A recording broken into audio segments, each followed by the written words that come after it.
Critical Thinking. Nah, aku akan mengulas salah satu buku yang sangat direkomendasikan untuk mengasah critical thinking. Buku yang ditulis oleh Daniel Kahneman, seorang peraih Nobel Memorable Prize dalam ilmu ekonomi. Judulnya Thinking Fast and Slow. Nah, buku ini berisi penelitian yang beliau lakukan selama beberapa dekade.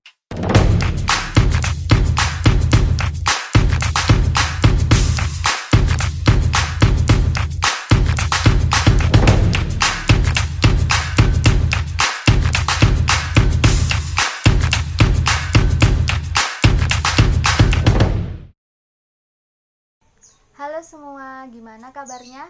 Semoga semuanya dalam keadaan baik ya. Karena aku akan membahas topik yaitu skill yang paling dibutuhkan dalam berkarir, yaitu critical thinking.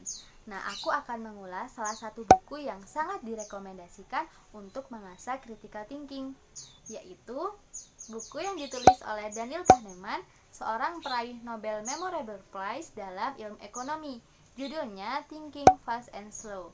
Nah, buku ini berisi penelitian yang beliau lakukan selama beberapa dekade. Nah, menggambarkan pemicu rasional dan non-rasional terkait proses berpikir, menunjukkan keengganan manusia terhadap kerugian, hingga membuktikan bahwa ternyata manusia itu terlalu peduli terhadap penilaian orang lain. Nah, buku ini cukup menantang menurut aku karena berisi 499 halaman full English dan bahasanya cukup tinggi levelnya sehingga harus membaca berulang-ulang untuk mengerti maksud si penulis.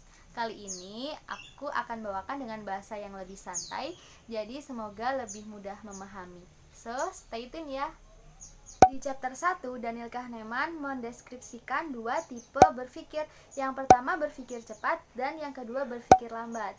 Di buku ini, berpikir cepat itu disebut sebagai sistem 1, sedangkan berpikir lambat disebut sebagai sistem 2. Nah, untuk mengenal lebih jauh tentang perbedaan kedua tipe tersebut, kita langsung ke contohnya aja ya. Contoh dari sistem 1 itu ketika kita melihat gambar berikut.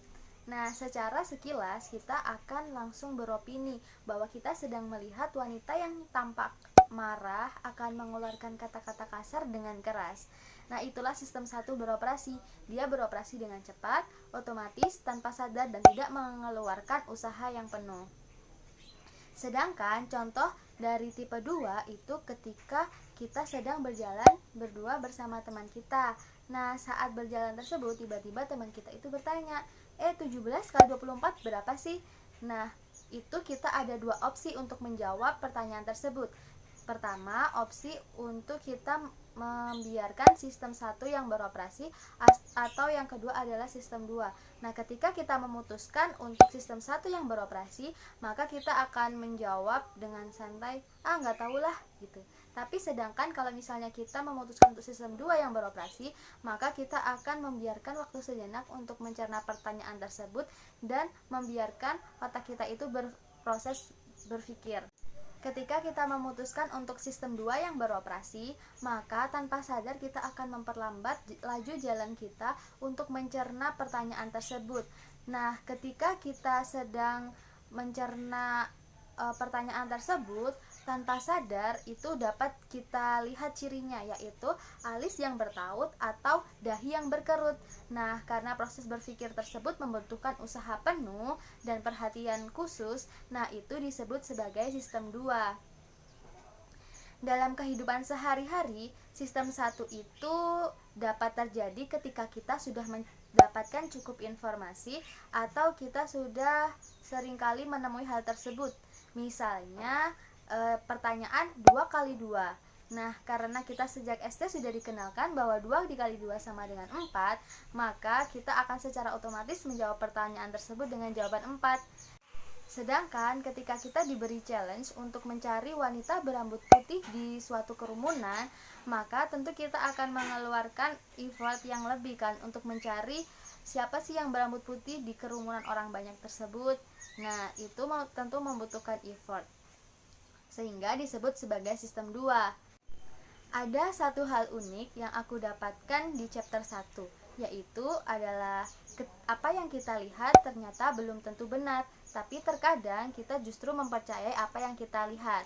Nah, itu diilustrasikan dengan gambar berikut.